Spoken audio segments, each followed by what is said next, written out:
There you go. Okay, it is 4 o'clock on Tuesday, December 20th, 2022. I'm going to call this special town board meeting to order.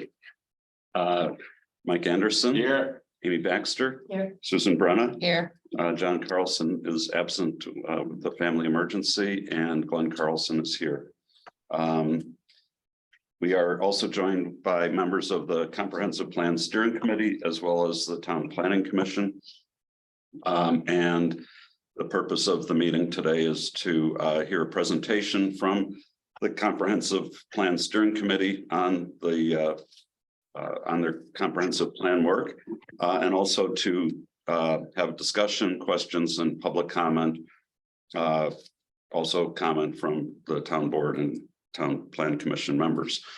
So without any further, let's get started. And item 2, presentation. And Michael, could I understand you're going to be leading this? So I am going to be doing the presentation mostly because we weren't really sure when this was going to happen and who was going to be available to do it. So I will be doing it. So thanks for all coming out and taking time after last week's postponement. So the town board appointed the Comprehensive Plan Steering Committee almost exactly a year ago. And they began meeting on December 29th, 2021, and have met at least twice a month since then. So we want to give you an update as to what we've been up to and what we have left to do. Most importantly, as we did back in the spring, we want to make sure that you are on the same page as the committee before we dive deeper. So first, by the end of this presentation, you should have a better understanding of what we see as the community's priorities.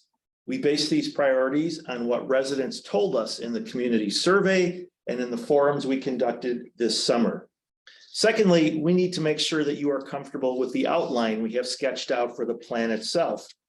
We need to know this before we start putting content on paper. We need you to point out if there are any blind spots, topics we may have missed, for example. So let's start with a refresher as to how we got here tonight.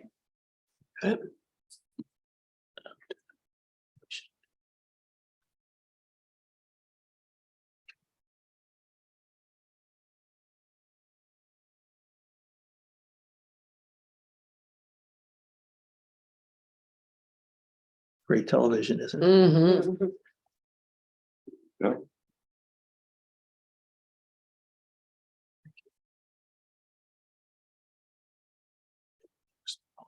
Mm-hmm. Michael will. There you go. Yes.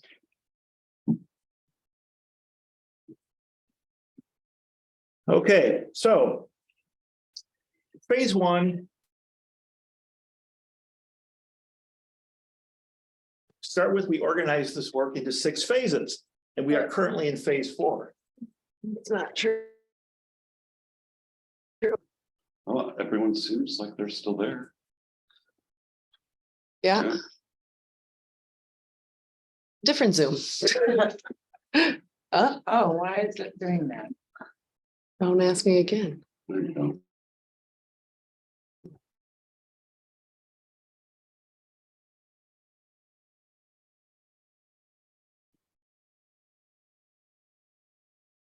All right, you guys can hear us? Yes, we can hear you. Okay.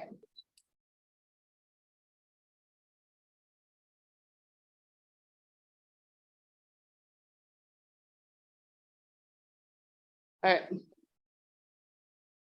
We'll do our best. That's all we can do, right?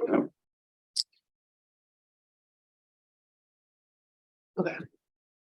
Get better television.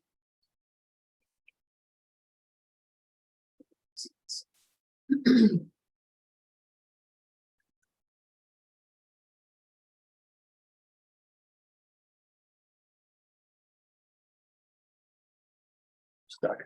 Okay, 6 phases. We're in phase 4.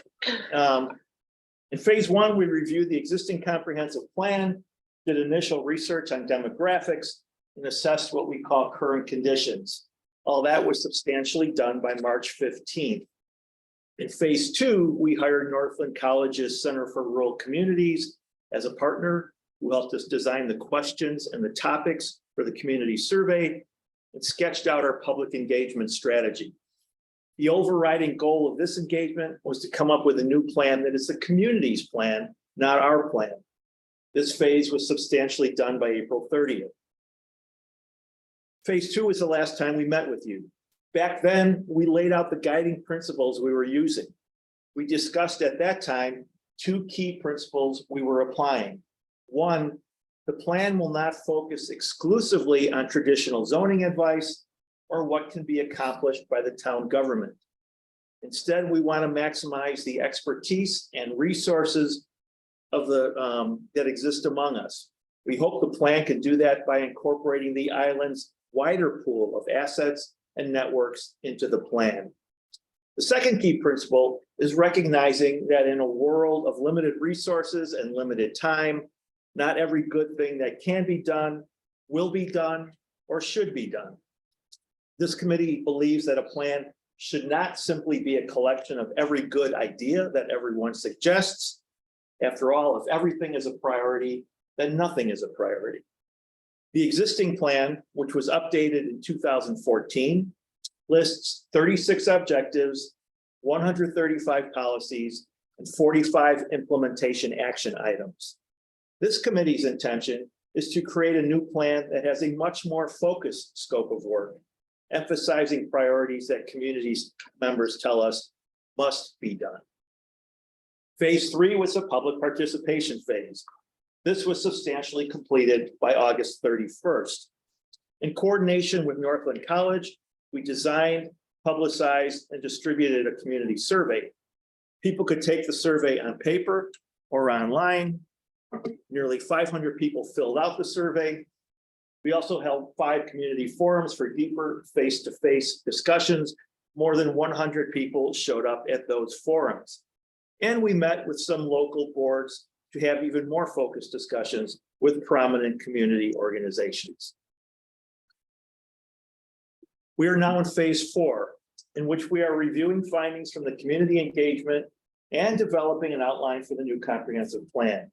We intend to have this phase wrapped up by the end of this month. We've had 2 major tasks during phase 4.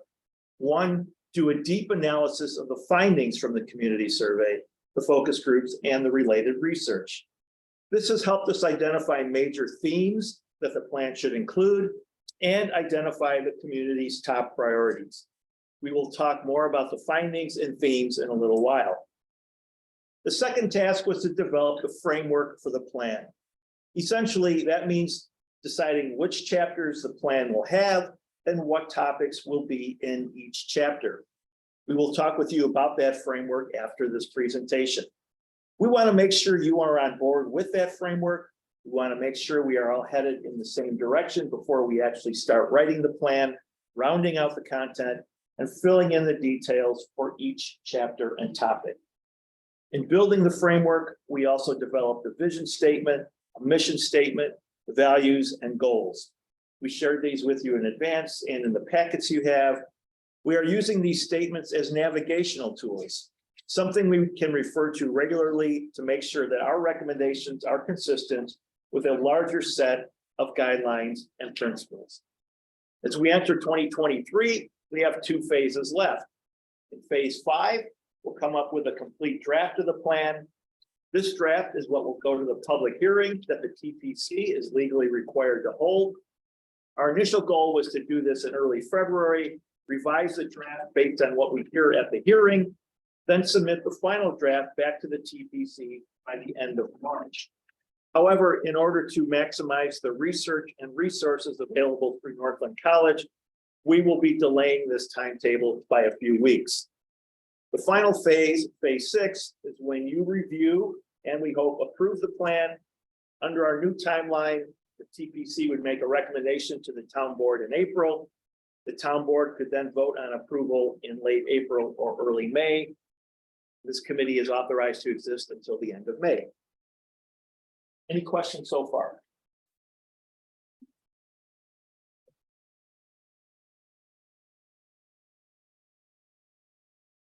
Okay, as we mentioned, nearly 500 residents filled out the community survey, which gave us data or quantitative findings. More than 100 people took part in forums, focus groups, and other face-to-face discussions. Those gave us qualitative findings. Thankfully, the folks from Northland did most of the numbers crunching. We talked with Northland about what the findings told them, looked into more details in some categories, and read more than 90 pages of written comments from residents, which provided even more qualitative data. Here are some interesting results. After collecting all that feedback, it's safe to say there are contradictions everywhere, including sometimes within the same answer.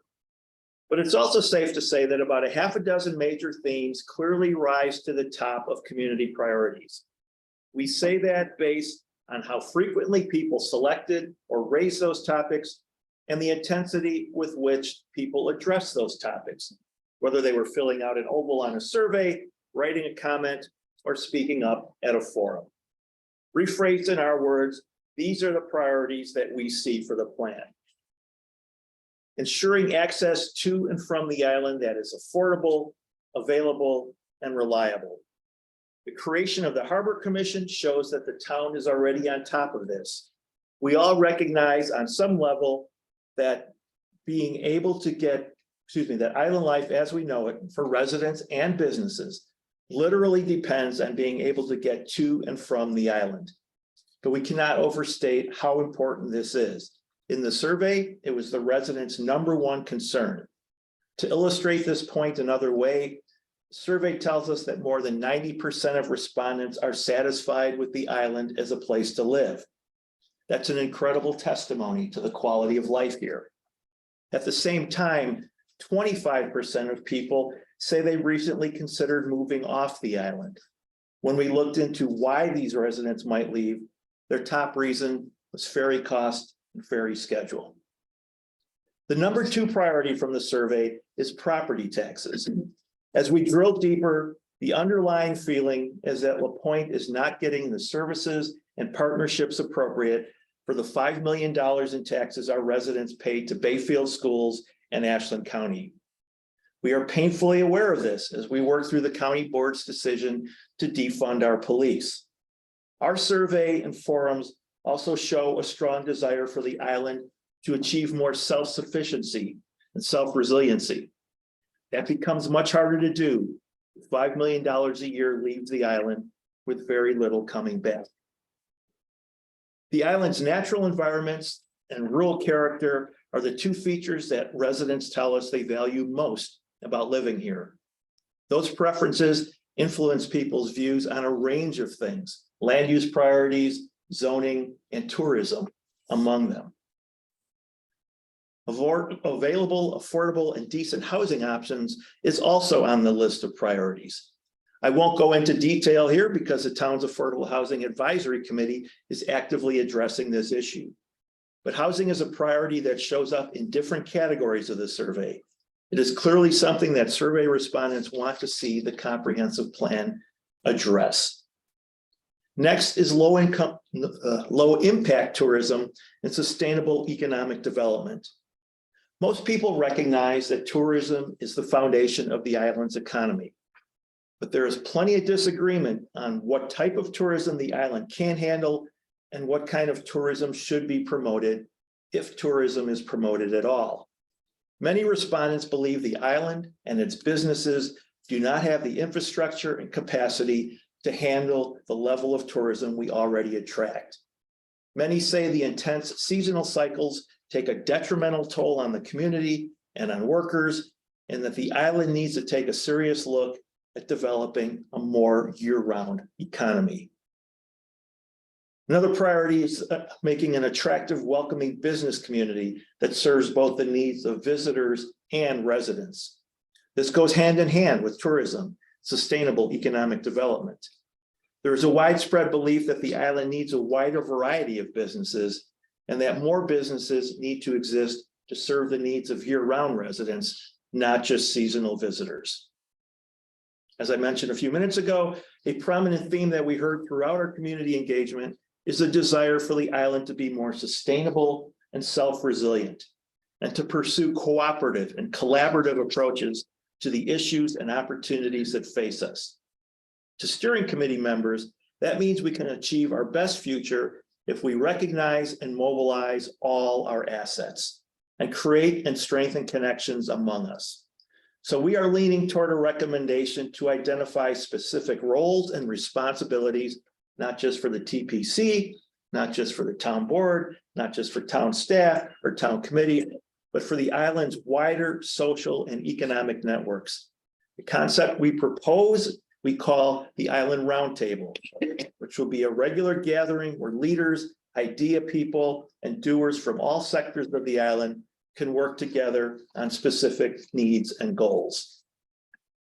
Final bullet point here is about the differences in priorities between seasonal residents and year-round residents. We'll talk more about that in a few minutes, but these differences are real. They are something we think the comprehensive plan should recognize, not ignore.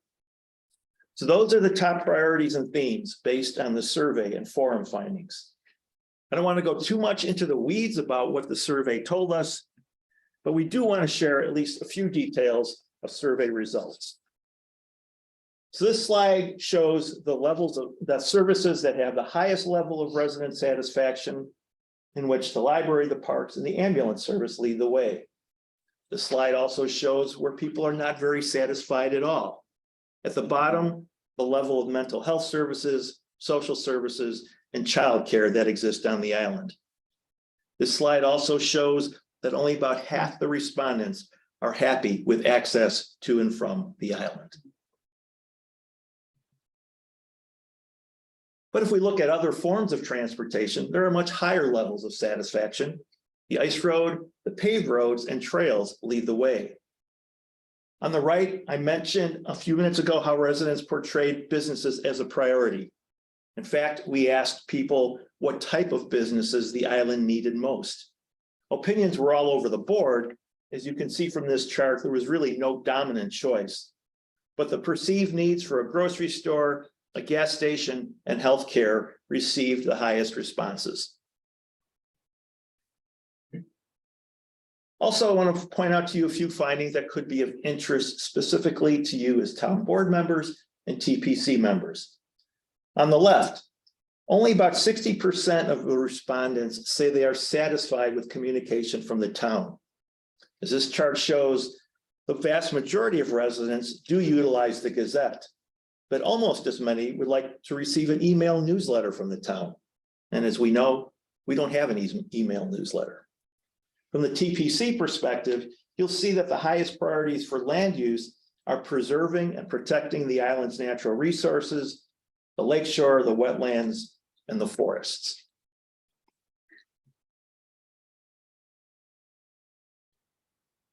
As I mentioned earlier, one other prominent theme emerges from the survey. It is the fact that there are significant differences on how we experience island life, depending primarily on whether we are seasonal residents or live here year-round. How much time we spend here colors our feelings about the ferry, about what businesses we like to see, about how important healthcare is, about what we think about Ashland County, and a range of other topics. Here are some examples to illustrate these differences. First of all, there are significant demographic differences between seasonal visitors and year-round residents. In general, seasonal people have higher incomes, higher levels of formal education, and are far less likely to actually work on the island. This manifests itself in a lot of ways. For example, levels of dissatisfaction with transportation to and from the island. Seasonal residents, about 30% not satisfied. Year-round residents, about half. We asked a couple of different questions about whether the town should pursue a community center, which is an idea that's been floating for about 20 years.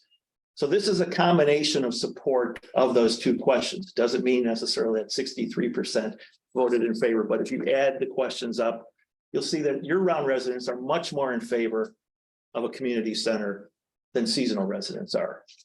And I mentioned earlier about overall 25% of people said they had considered leaving the island, but it wasn't across the board. You'll see that more than a third of year-round residents were thinking about leaving the island. compared with only about 16% seasonal residents. So those are some examples of where the differences in numbers stand out.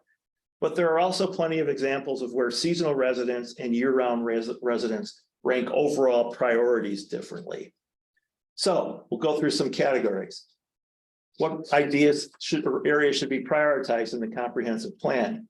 Year-round residents, you'll see transportation to and from the island was number one. You'll see for seasonal residents, it was property taxes and availability of goods and services were on their top list. For environmental sustainability and resilience, year-round residents much more interested in renewable energy. Seasonal residents much more interested in environmental protection in a different way. Quality of civic life. So even though it was seasonal residents who listed property taxes as a much higher priority, when it came to how to improve quality of life, you'll see seasonal residents were looking more internally on what we can do in the island. Year-round residents were looking at what they were getting for their property taxes from services from Ashland County, or rather even separating from Ashland County.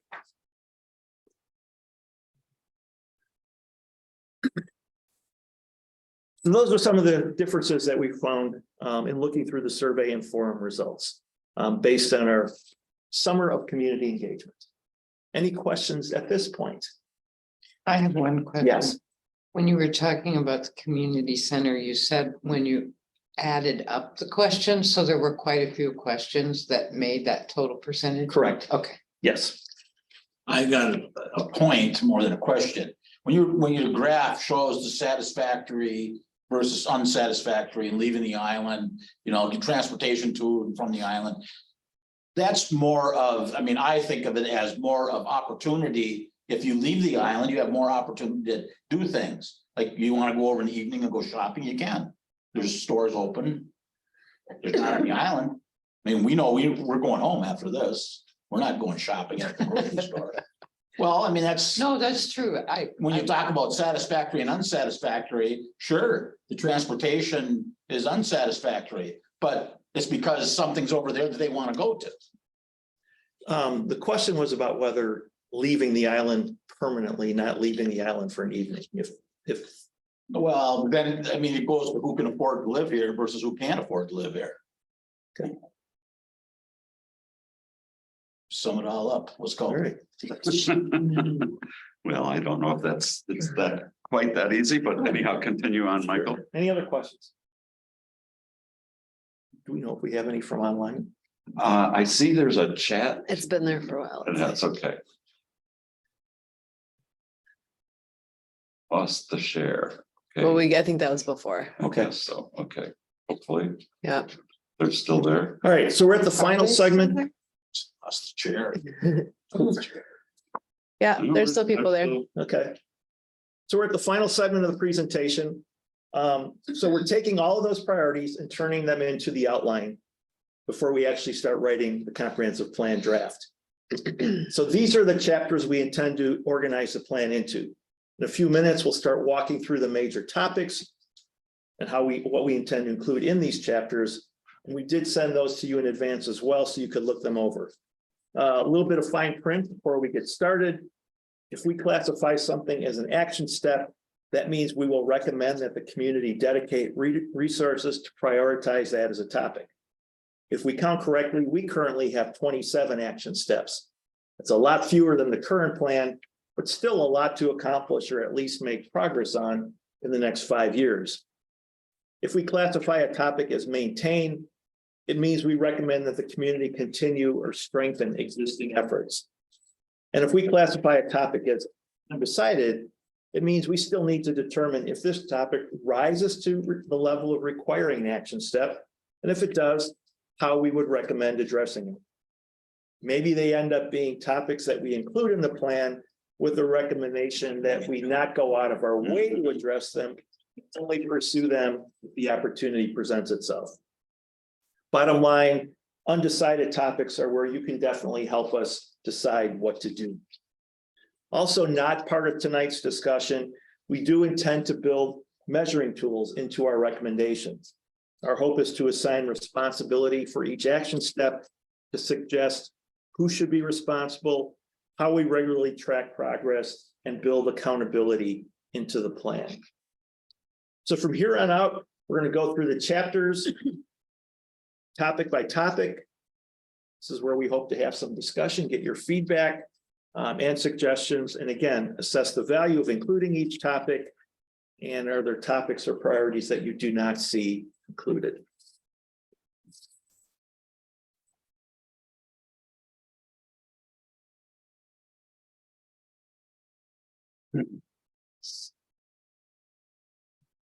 Do we want to bring them back or see them?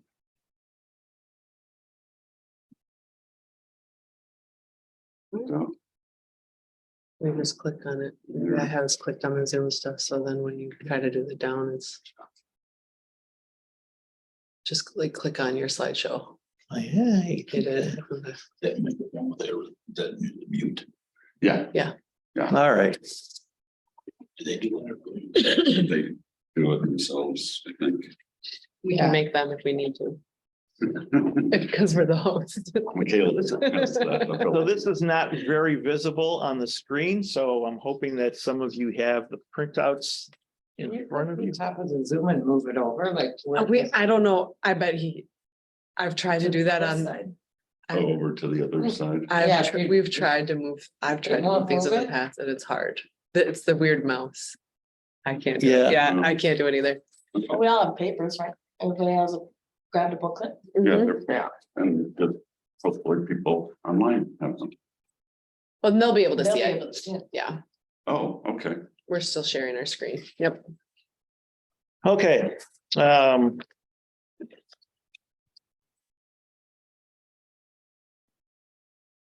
You want to go through each of these, Michael, or do you want to? Yeah, the committee would like to go through each one of these Okay, and get feedback. okay. So Do you want people to comment as you're going through them, or do you want to wait till you've gone through? How would you like to? I'm just gonna go slide by slide. So I would say, any thoughts people have? So, each slide. Committee members, that works for you guys? Work for me. All right. Okay, So the first chapter is high quality of life. And so our first set of action steps is preserve and expand presence of and services of the clinic, secure direct mental health and addiction services for island residents, and ensure that the ferry line, wind sled, and other means of access to and from the island are affordable, available, and reliable.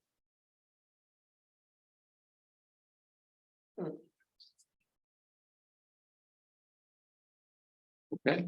Any questions, comments? Continue on.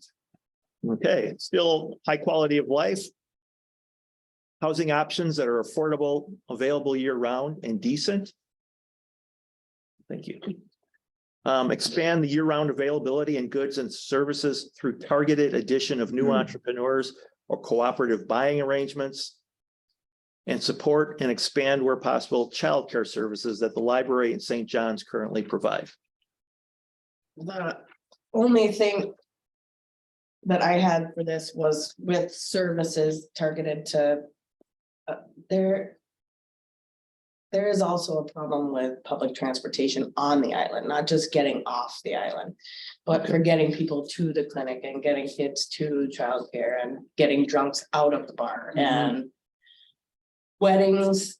And, you know, when there's a wedding or something and there's no parking at the facility, there's just been so many occasions when people have tried and tried and tried to do public transportation on the island and it's failed every time. And I don't know why, but they have tried, they've tried. There's even been a bicycle lady, that's carting around people. And the hotels have tried to do shuttles, and the ferry line used to do the rides to the town parks for the tourists that don't want to pay for their car to come over. Anyways, I just thought maybe. Well, they still, I mean, there's been a couple like weddings, I know of weddings that they've had shuttle, Yeah, shuttling people. I mean, but where did it come? when you say public transportation, do you mean the township?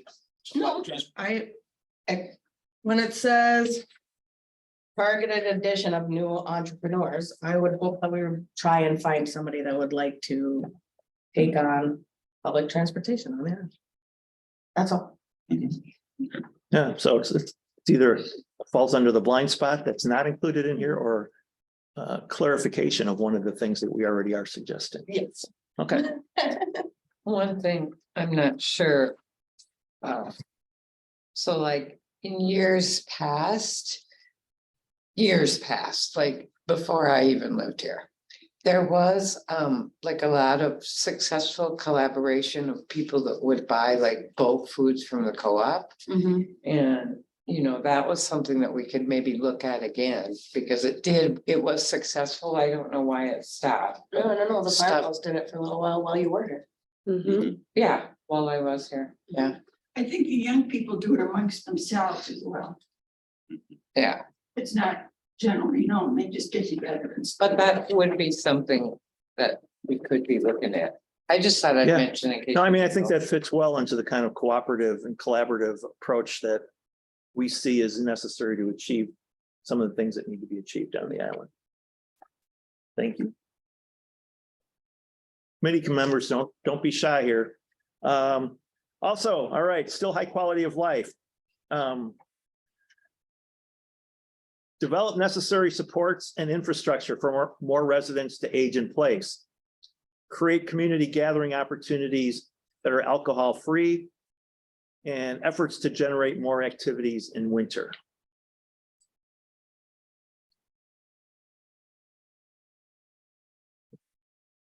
There'll be special hours, the gym would be open for some activity. It has happened in the past. Yeah. Things come and go, and they're there and They've had open gyms and basketball nights, and I don't know how they got permission from the school district, but they did several winters in a row.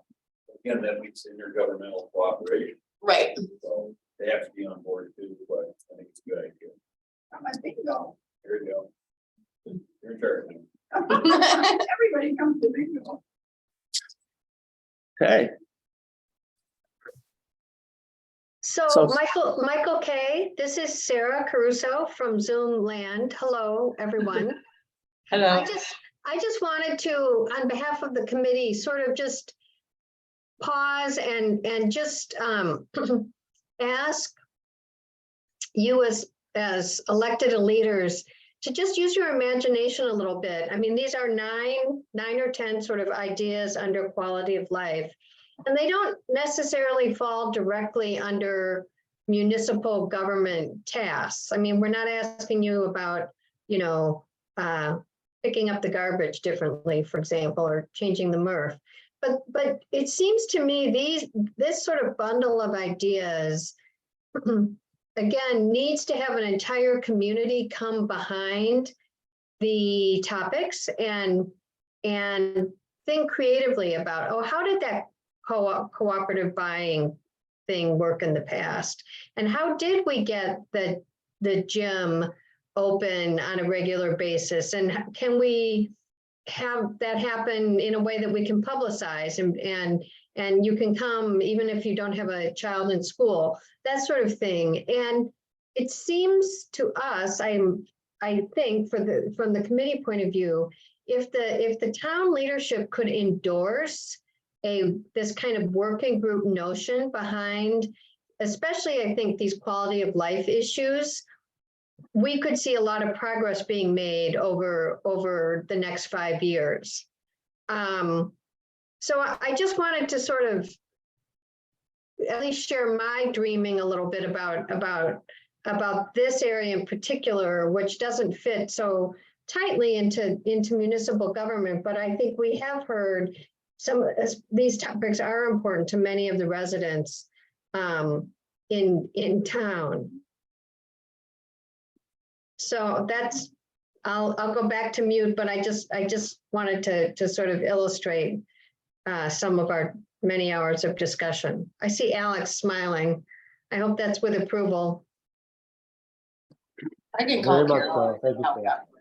It's a school bit more.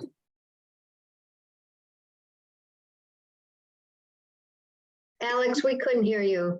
I think you need somebody to to spearhead some of these and get support. Get the find people to participate. I know infrastructure for more residents age in place. I don't know whether I was run out of the church, but Jan Smith was instrumental in that. And she took over and she'd round up people to bring food. People that they couldn't get out and stuff, because she's not here anymore. But I think you need a cheerleader for some of these to get out and beat the bushes to get people to cooperate and sign on. If the plan is there, maybe you can get people to sign on, but it's got to be formed before you're interested. And I think that's part of the discussion we've had with the committee is, and the concept behind having accountability built into the plan, who's responsible for implementing certain aspects of it. The concept of the island roundtable, so everybody can say, hey, I can do that, or I know someone who could do that. It sounds like in many cases, some of these things have been done in the past, but as we have learned sort of anecdotally, if the lead person burns out, leaves, or moves on to something else, it falls by the wayside. And so how do we as a community make sure that we build that kind of resilience so that if one person can no longer do it, somebody else can step in or some other group can step in. And I think that's the concept that Sarah's talking about and that we as a committee have been talking about. So to me, you're kind of reinforcing some of the discussion we've had, that there is a lot more that's achievable if we just coordinate things a little bit more. That's where it becomes important to make the group not necessarily have that one person, you know, and everybody's got their skin in the game, so to speak, so that, like, let's say the three of us are buying co-op stuff, and I always do it. And you guys don't know who I went to, or, you know, so it's important, I think, when we do look at the quality of life and action steps, to make sure that the people that are there really Have backup. great.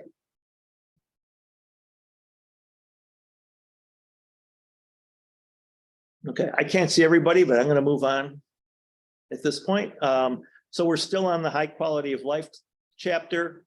And here's where we start with some undecided topics, things that were raised in our community engagement, but we're not sure how to move on or what kind of emphasis to put them on. So a new community center, what kind and where?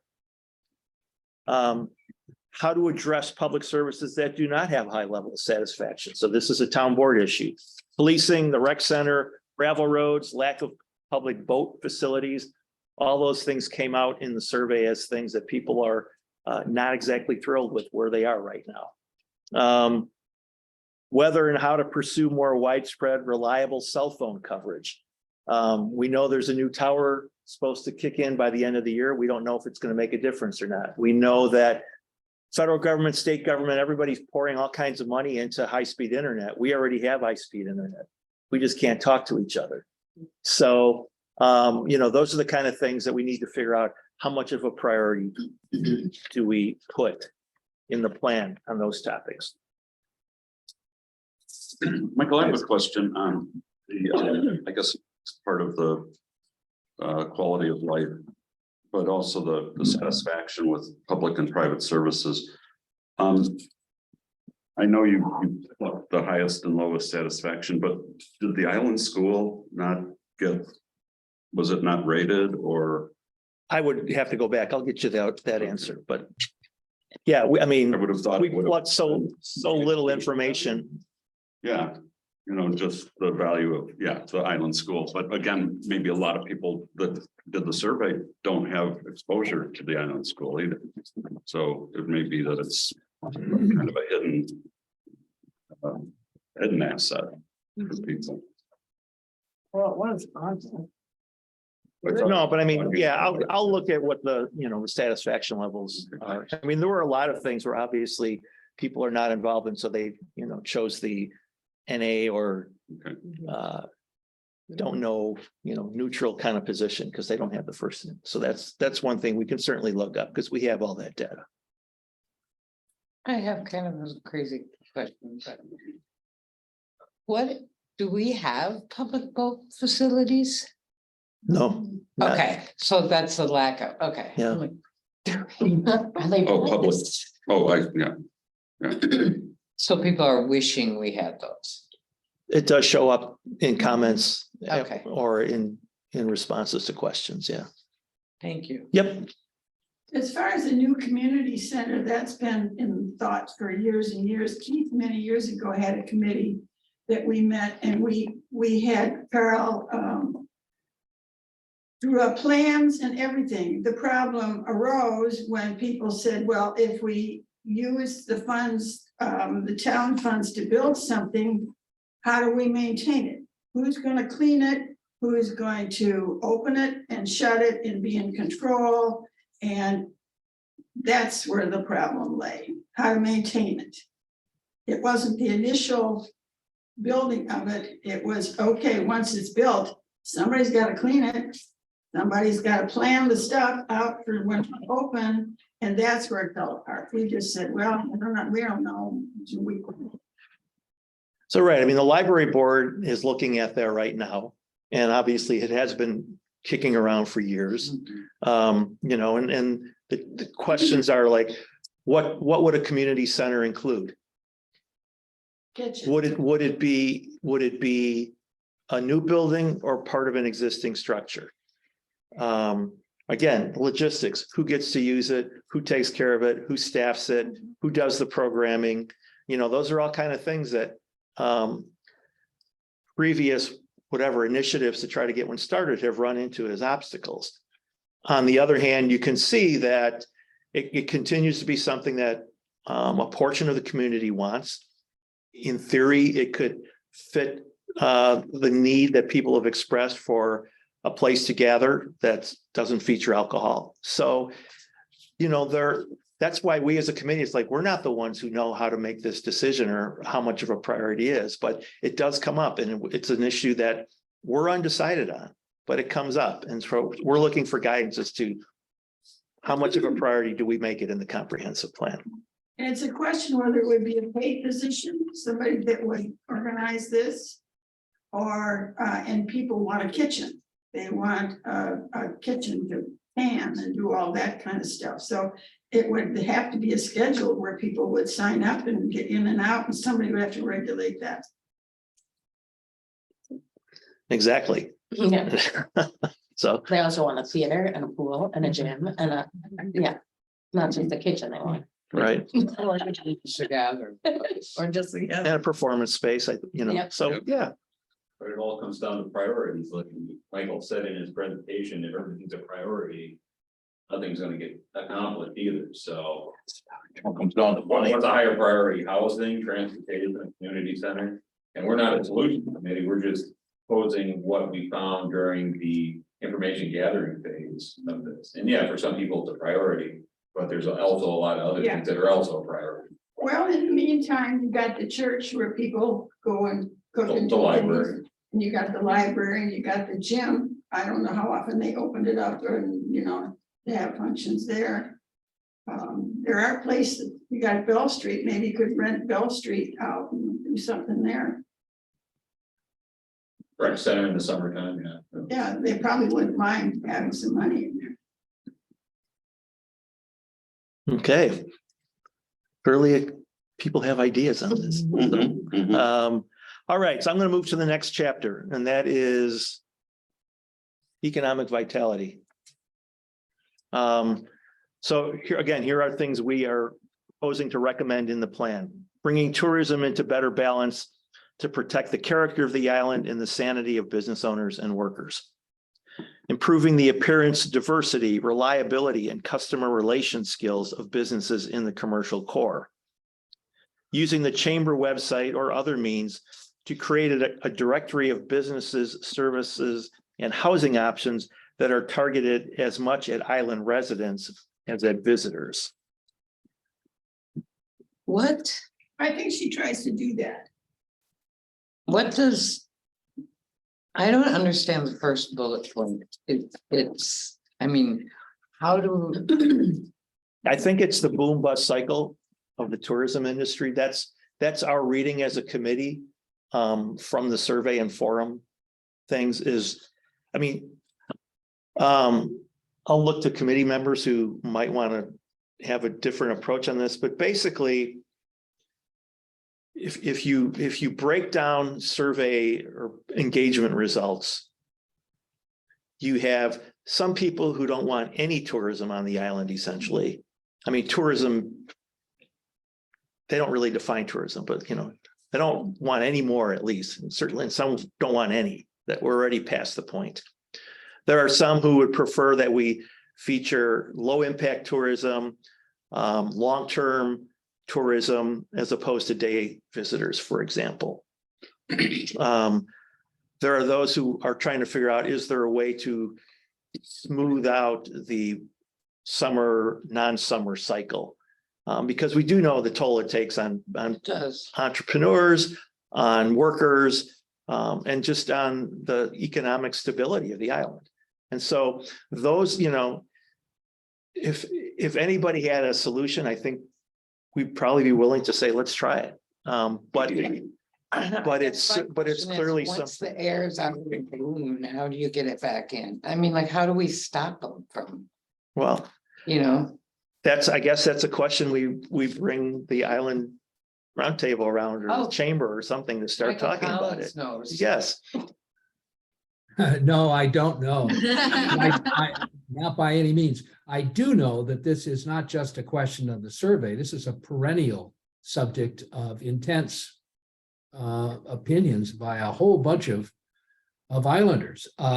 And I think Michael did a good job in sort of touching on the kinds of areas that define a reality. One is, this is still a one company town, in the sense that tourism is what that defines its visitors, if you will, that shape the economy. The other is we are seasonal. We have not been successful, though we've talked about it a bunch, and I don't think we'll ever stop talking about it, about extending the season beyond the shoulders into an extended visitor season. Wintertime on the island, currently we don't have this infrastructure to do it, but it could be a magic place if there were sufficient hotels and restaurants. Thanksgiving and Christmas on the island could be sensational, but we don't have the mechanism to live up to those promises. We do, though, have an understanding that a visitor comes in very different forms. And one visitor is the day visitor, and they come to the island and are not particularly high economic impact part of the industry. The high economic impact are the overnight visitors, the ones who who spend money at restaurants and at the lodging and in rental. They also, those rentals are also underwriting property taxes for the owners of those buildings.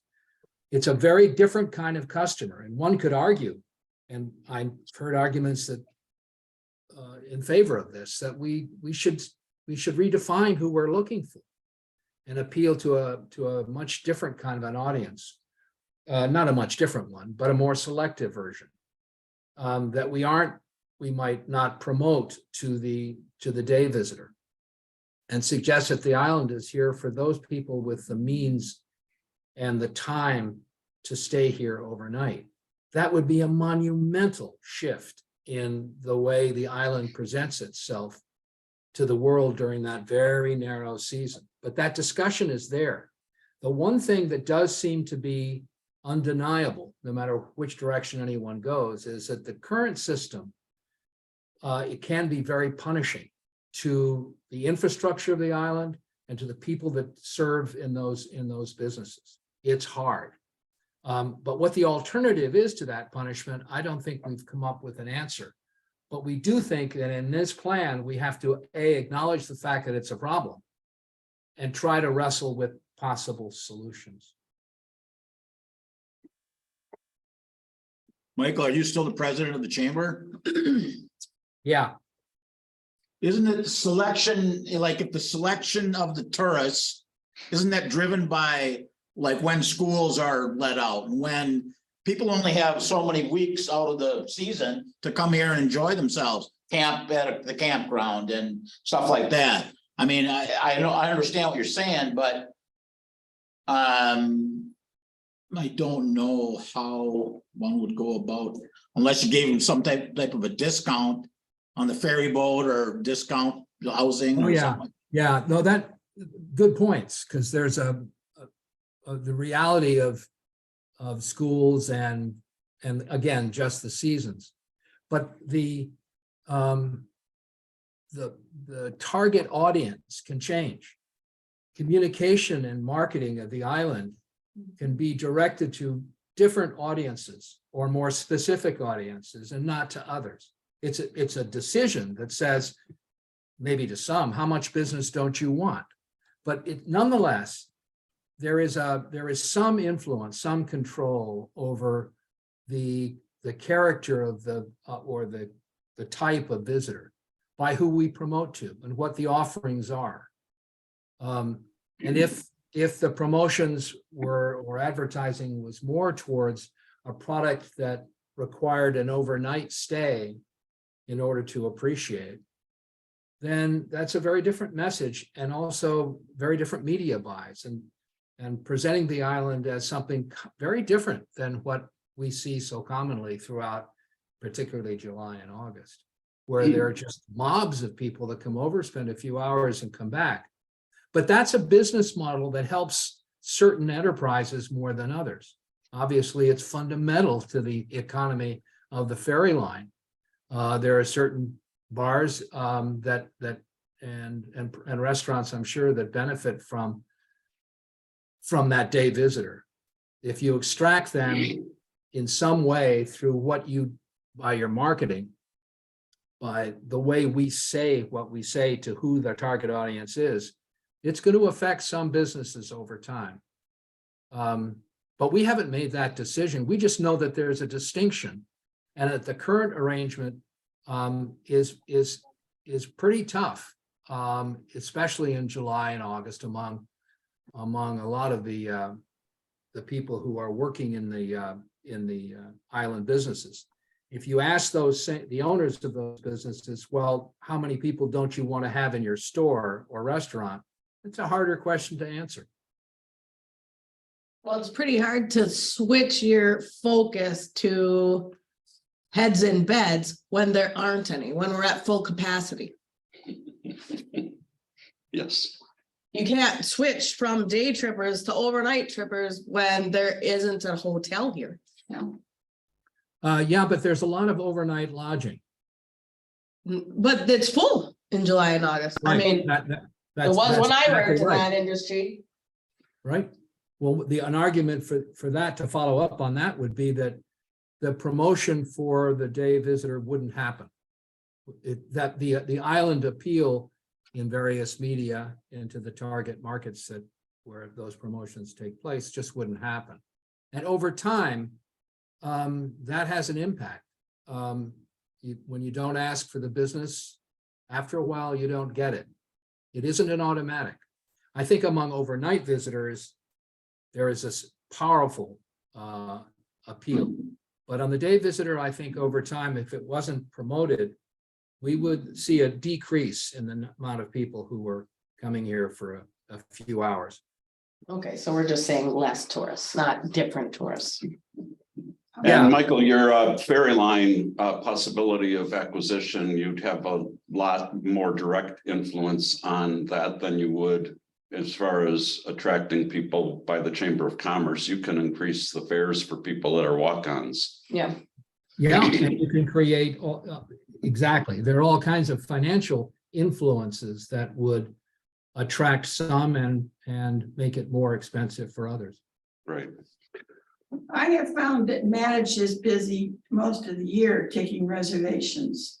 There is a need out there, and there's a target market, which is cross-country skiing, which everybody's grand at it. I mean, everybody's out doing that, and there's a big market for that. if you have restaurants that are gonna be open to serve the people and some overnight places. Hmm. There are some overnight places now, but they're very few. That's right. One of the single biggest parts of a decision to visit any place is accommodations, where to sleep, and where to dine. Oh, boy, yeah. Mhm. And if the dining and the accommodations are there, I think this island could very much attract an outdoor winter audience. It could, but it isn't there yet. That promise, we can make the appeal, but we couldn't live up to it, not with the current product mix. There's always a problem. Yep. Always. And the restaurants get tired. There are so many people pouring in there, you know, hour after hour, and everybody gets tired. They get wiped out. The 100 days of August. Even in, you know, other times of the year. You wanna Right, continue, so Michael? that's the question of balance that we Yeah. put into the Yeah, I- action step, and it's like, what is that balance? And that's where we need to have that, I think we as a committee are at a point where we're saying we need to have that conversation. Not just among 2 or 3 people, but community-wide. Anyway, so moving on, we're still on economic vitality chapter.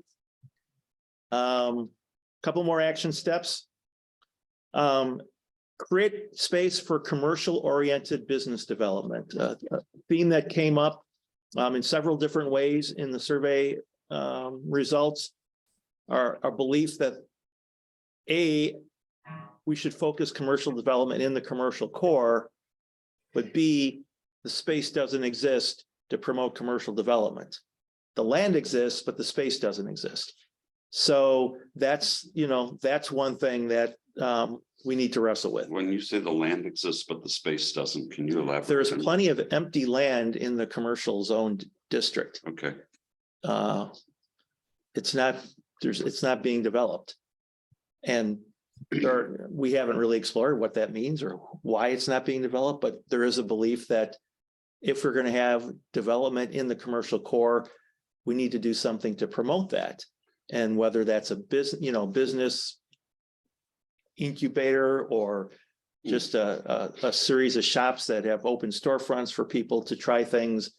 Those are some of the things that come up in comments, but it also, we'll get to it in the next slide, but there's also this tension, and the TPC is well aware of this, is there's a support on the island in general for cottage industry and home-based business, except for people don't want businesses in the residential district, but they do want cottage industry, whatever that means. And so, there's this tension. And if you don't have space for commercial development in the commercial zone, then if people are going to create businesses, where are they going to go? Not in my backyard. So they go to the W1 and W2 area. I mean, that's where they go. So anyway, that's part of what we're wrestling with. And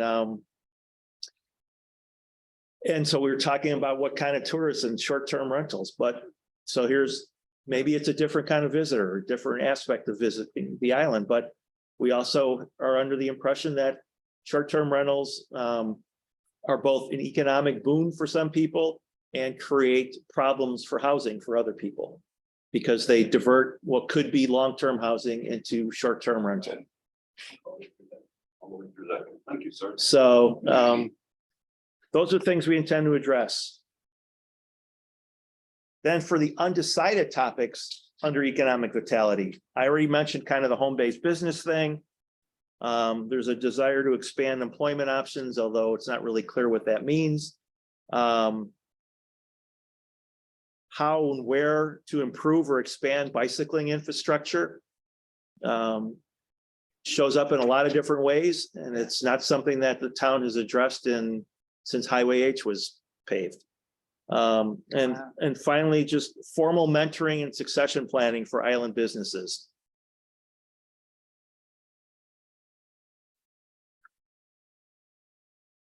Any questions, comments, suggestions on that before I go to the next chapter? All right. Next chapter is partnerships. So again, you've heard this already, formalize key relationships and responsibilities among the town and key island organizations. Identify Ashland County services, agencies that need to increase their presence on the island. Get a commitment from the Bayfield School District about what their presence on the island will be, or pursue island-only alternatives. Pursue specific ways to consistently engage seasonal residents in decision-making on the island. And I'll put in my 2 cents on that last one. I think this comprehensive plan process is an excellent example of how that can be done to everybody's benefit. Mike, you say get a commitment from the Bayfield School District about presence on the island. I mean, I don't think they're talking about not having a presence on the island, right? If I, you know, part of this is reading between the lines of what people say and say in their comments. Bayfield School District, we know politically has really difficult decisions as to how much or how to invest in all their properties, but especially on the island. And so we know that they have been doing as little as possible as far as maintenance to the island school, because there's a plan to build a new one. But the plan to build a new one doesn't seem to be politically viable on the existing school board. And so if you read the comments that come through the survey, it's like, if we're not going to get investment in the school from the school district, then, you know, not commitment, but investment, then we need to figure out what are potential alternatives. And again, you know, there are people who see the money going to Ashland County and see the money going to the school district, and they know it doesn't come back here in large sums, and they just see that as a problem that we are not dealing with as a community. Michael? Sir. Yeah, the Bayfield School, and the way it's that bullet, it really represents an uncertainty about something that we need to have certainty about. The question about the how robust the school district future plans will be for the island needs to be understood. And absent getting a pretty good idea, I think most people on the island would find that a big problem. Uncertainty about the education system and the bureaucracy that influences it on the island is not a good thing. So getting clarity about that is going to be, I think, somewhere part of this plan. There's probably no single more fundamental platform upon which to build a society, as you know, families with kids, than having some certainty about the school, and having that certainty suggest high quality. And right now, that future is not defined. And the plan, I think, is going to push towards getting some certainty about that quality. Yeah, and jumping on what you said, Michael, and sorry, but our heating system here is really working overtime with the cold. And so I'm not sure if you were 100% heard, but I do think that our island school is existential to survival of the island and thriving of the island, and having the island be attractive to, you know, families, young families especially. And they're not going to move here unless we have a vibrant, if we don't have an island school, people that have families, young families, aren't going to want to live here.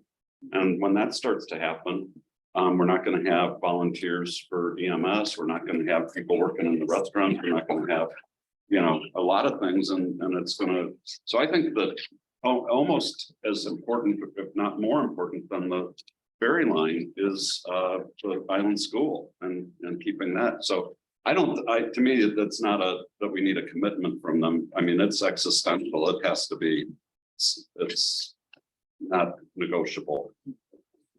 When this is under partnerships, I mean, who creates a partnership? Bayfield School is an entity. Right. Who would be a partner with the Bayfield School? It's either a school committee or town board. I mean, that's the partnership. It's gonna be something on the island being a partner with the school. And we have school board representatives. Do we? Yeah, yeah. That's one part of it. There must be a parent teacher. So I don't know. I mean, is that, Isn't that what PTAs do? Yeah, we have a LaPointe School Committee, which is the moms. We have, I think that frankly, the administration is committed to either rebuilding or repairing the existing school. And the problem is they've got to figure out which it is. And right now, it seems like the school board's kind of at an impasse that they can't make up their mind. And I think that one of the things is they're looking into having a referendum in November of 2024 to pay for replacing this school, but also because that couldn't pass district-wide on its own, that they would probably tie it in with some new thing over on the mainland. They're talking about their gym's not big enough over there, so maybe build them, they need to have a bigger gym.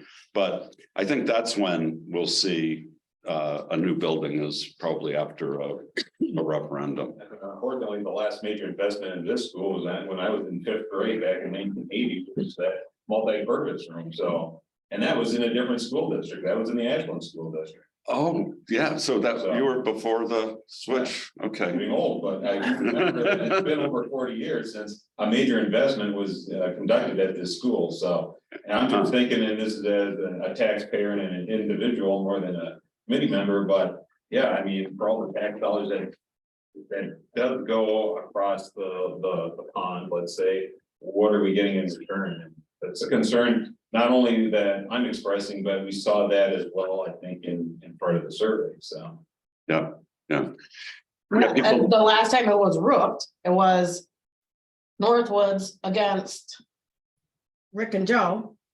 And there was a contest and our guys came and roofed the school. I think labor was, Bayfield didn't do it, we did. Yeah, they might have paid for the materials, but they probably didn't pay for the labor, right, Amy? They didn't. Harry was part of that. There you go. Can I just say, this is Sarah, one idea I've heard in the community conversations is a question among some, I think these are mostly parents, about whether the island school could be a charter school. So I think some of the underlying energy is, yes, let's resolve, or is there a way to get a kind of a yay or nay from the Bayfield School District about the new building? And also, could we do it better ourselves? I'm not endorsing that. I'm just saying that's what, there are those people who ask those, who are asking those questions and have opinions.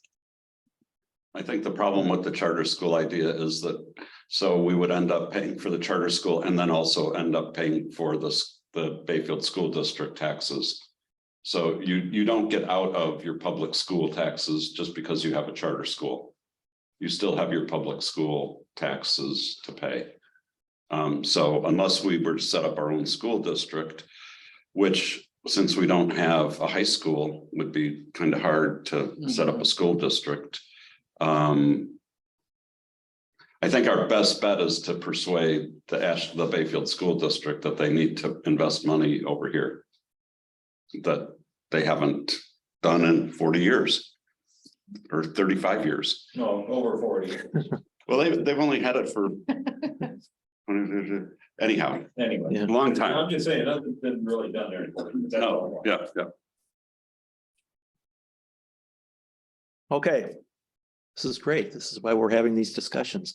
Still in the partnerships chapter, maintain the importance of the unique sense of place in this island. It comes through loud and clear in a lot of different ways. Then a couple more undecideds. Expand the areas of common purpose between seasonal and year-round residents. We talked about some of the differences. There clearly are similarities that we did not illustrate tonight. But we need to make sure that we are seen as one community rather than two different communities that have different life objectives here on the island. And finally, undecided. So, you know, we are recommending as a committee that we're going to have this island roundtable. So on one hand, we are saying the private and public sectors need to cooperate more. But, you know, the ethos of this island is, where does the town operate? Where does the town intervene when the free market or when individual choice has adverse impacts? And that's something that we as a committee haven't figured out if we're going to make that kind of recommendation or how.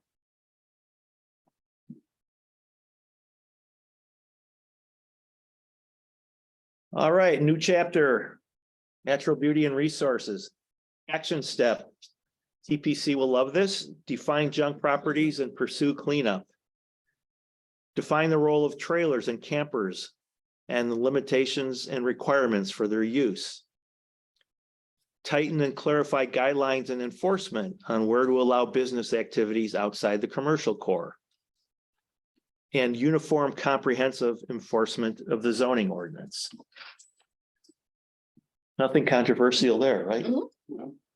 Easy peasy.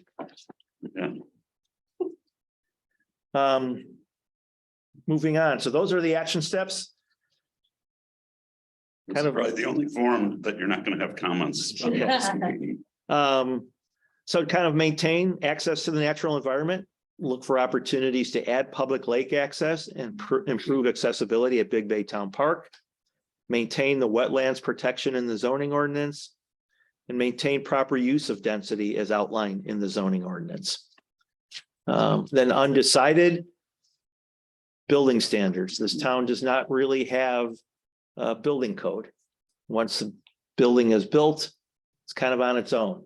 And, you know, the thing that people talk about when they make comments is people are allowed to have Tyvek outside their home forever, apparently. Is that something that the town should address as far as having certain standards of outside appearance and upkeep of private property? Is there a safe place to make more docks? Is there a place that public docks could be? Oh, public lake access. Yeah, We would, I mean, if you're talking about lake access, yeah, not without getting easements or acquiring private property. Yeah. I mean, there's The- no place. the in public- Wayne that we could. yeah, the town-owned properties are not. It'd be very, it's an engineering challenge, let's put it this way. Yeah. They've tried, the town over the years have tried. There was a drawing not They've too long tried. ago. There was Joni's Beach. Well, right, I mean, there, There's one and there, I mean, there are plans sitting in files Yeah. from committees that were formed as a result of previous comprehensive plans that, you know, proposed harbors and Yeah. marinas and those kind of things that would be publicly owned. So, you know, again, it's something that shows up repeatedly. It's something that people believe the town should do what it can to improve, but it's never been acted on in any meaningful way that I can tell in the last 20 years. So that's why it's in here Yeah. as something to look at. Yeah. Okay, next chapter, community resources and sustainability. Create the island roundtable that we've talked about. Educate property owners about zoning using specific cases as examples. You know, we learned, especially through the forums, that there's a lot of misunderstanding and misinformation about what zoning is not, allows, does not allow, how it's enforced, is not enforced. So something that should be relatively easy to put together. Whether it would be effective is a whole other story. Understand why more than 1/3 of year-round residents are thinking of leaving the island, and address those concerns in order to maintain a diverse population. Now, we know what the number one reason is, and that's ferry costs and schedules. But there are other reasons that people listed. And so are there things we can address after the ferry? Michael, can you remind me of the dates when this survey was? May and June. May and June of this year? Because, as I look at these, I also think about that some people might be moving because of, inflation, higher gas prices, wanting to be where they don't have such a long drive to Ashland or Duluth or whatever. So I would think the community should look at that too as maybe a possibility for some of them wanting to move. Okay, thank you. And then last action step on this slide, take a cooperative approach to build on existing farmers markets and the community garden and make fresh food beyond eggs more available and more affordable for more of the year. And this goes a little bit to the point that was raised earlier. There were unofficial cooperative buying groups. And so that's perhaps one answer to this. And what else can we do as a community to support the existing efforts and make it more robust? And there may be more going on than people even know, I think that's the case. because like we have food available, like I have lots of people buy pickles and things like that for gifts. So, and there's a lot of people like that have stuff, but maybe it's just getting the word out. So Yeah, There's a lot of home. raising the visibility of Yeah. this kind of stuff so that it benefits or gives more people the opportunity to benefit from that. or even know it exists. Yeah. And it probably will, would provide perhaps more economic support for those who are doing it. So, or, allow others to expand in a way that can be financially viable for them. All right. And then to the maintain level of this chapter.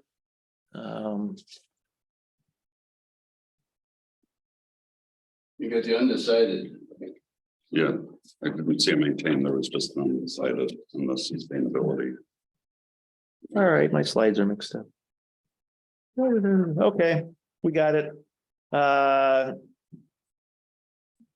Undecided, address the personal impact of the summer and winter business cycle on workers, businesses, and island residents. We talked a lot about this earlier. How to improve town and other communication platforms on the island. Do we create an email newsletter or not, for example? How to encourage what kinds of renewable energy? Again, it was a major priority for year-round residents at the very least. And how and where to expand the sanitary system. We know to a certain degree that affordable development becomes more affordable if there's a sanitary system that they can tie into. Michael, So, on that, address the personal impact of summer business thing. yeah, One of the things in the past, Mike Anderson, you and well, Charlie, you probably noticed. Giving out liquor licenses. I remember when we first got here, there was an ordinance for the Bell Street to get their liquor license or something. Either the pub or the Bell Street had to be open. I remember there was a rule that one of them had to be open, or maybe it's the beach club or the pub. This is, by the sheer number of licenses that were available and how they were handed out, there was a requirement that one of the two had to be open. Before the Bell Street was even built, I mean, Yeah, quite a while ago, the town did make that ordinance, but it turned out to be illegal. It's all, they asked the bar owners just to, amongst themselves, come up, one of you take turns, one year, one of you, you're gonna take a hit, you're gonna lose money. But, instead of one person doing it every year, take turns. So it was deemed illegal to say that one of them had to be open in order to get the light. I don't know. right, you can't tell people. require a business to be open. Yeah. You can require as a license condition that they be open a certain number of days or hours in a certain time period, but That's, Yeah. okay, I mean, Yeah. that's. But then it got into, you force them to, if they're losing money, Mhm. you have to be open even though you're losing money. That's what it got into. well, you let them choose the days and times, but they just have to be open a certain amount of time, or then they don't get the license. So anyway, that's what's legal. I'm just throwing that out there. So, Okay. any other questions or comments on this? We're getting to the last chapter. All right. Last chapter we call culture of diversity. The action step is really just to have more dialogue. And then basically maintain the role of the museum and MIPA and support the artist community here. Also, that's what those are about. How to figure out maybe some concrete things to make those both or all more viable, but that's where we are on that. So that's where the comprehensive plan committee is right now, as far as the chapters and the topics they intend to include. I think we've got a couple more ideas out of tonight's discussion. I would just say, any other thoughts, any other blind spots now that you've seen the whole thing? Just maybe on maintain the presence of and opportunities for artists and farmers.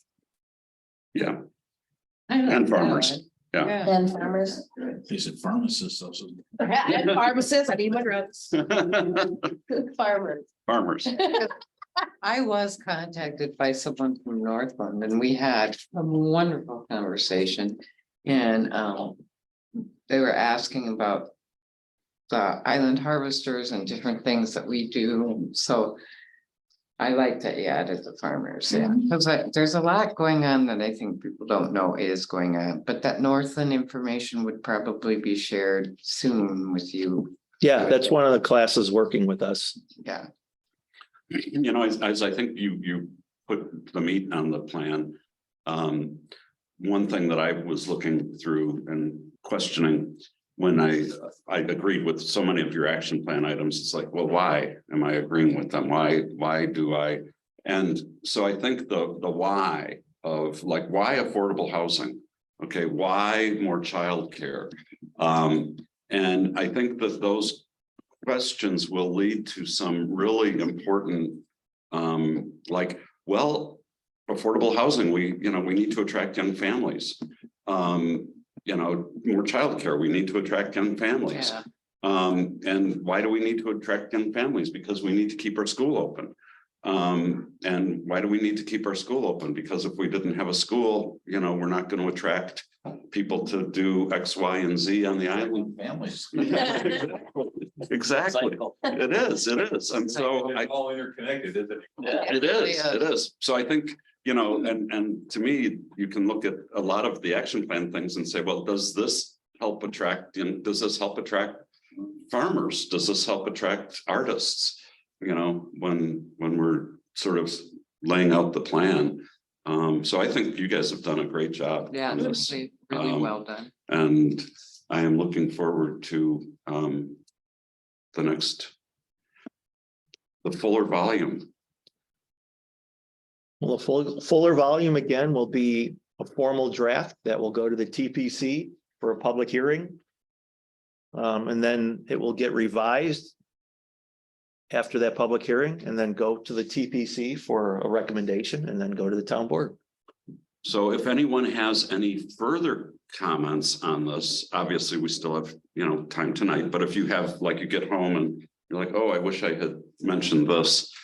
How should people communicate? Should they send something to you, Michael? Send something to me. It's always easier to go through me. Okay. Michael, Just a comment, I think the fact that you guys have gotten committees appointed or volunteer committees that's working wonderful. I mean, the Affordable Housing Committee, then maybe there's a couple other committees that should be considered, but I don't know how you get people to sign up for them. I mean, it's the people that have knowledge in that area. you just got to keep appointing the same people over. You send Bruno and Salvatore over. Mike Anderson needs to be on one more committee. One more. Inform people that they're wanted. You've got Yeah. to let people know Yeah, this is what's out there, even if there's something in the Gazette. I think a newsletter would be helpful. However, I don't know who would do it, but it'd be helpful. But if you had, like is the town hall, when they need people, sign up. Well, if there's something published in the Gazette saying, these are the committees that we're forming, if you're interested, if you have any knowledge in this area, please sign up. It's not going to be a heavy duty commitment. It's something for you to contribute to the growth of the island. and people will sign up. Yeah, I mean, I think the comprehensive plan steering committee, when we say we're gonna assign a build accountability into the plan, that's one thing we're gonna do is recommend. At least one way as to how to achieve certain things. And, you know, I've been here 18 months. I think I have seen that when you give people a vision of what needs to be accomplished and that they can actually have the freedom to try to accomplish it, you'll uncover the talent that exists on this island and get them to commit their time. The steering committee is one example. The Affordable Housing Committee, I mean, once we sort of got to the point where we're like, we're not going to talk about it, we're actually going to try to build it. We've doubled in size. The Harbor Commission had almost twice as many applicants as there were positions available. And so I do think the expertise and commitment exists among the residents, both year-round and seasonal, You've also on this got island. people that have moved here that I think works. Well, they come into the chamber and they say, I live here, and I've never seen it before. So I. By saying, who the hell are you? The idea of the round table, I mean, the publicize and people, they're gonna publicize that meetings are gonna exist. Yeah, the idea is just to be able to tap into that expertise. And that's one of the fundamental things that this committee has recognized since the beginning. Are there any other comments or questions at this point? No, just thank you, Michael, Kay, for doing a very good job herding all of the stuff that we have been talking about and presenting it in such a well-ordered way. Thank you. Well done. Yes, thank you. Well, I will entertain a motion to adjourn. I'll make a motion to adjourn. Oh, second. Who's taking And second, all in favor, say aye. Aye. Motion carries. Meeting's adjourned. Thank you again, Michael. Yeah, thank I'm you. sorry I destroyed your huge audience from last week, but you know, it's been recorded. John, Carl.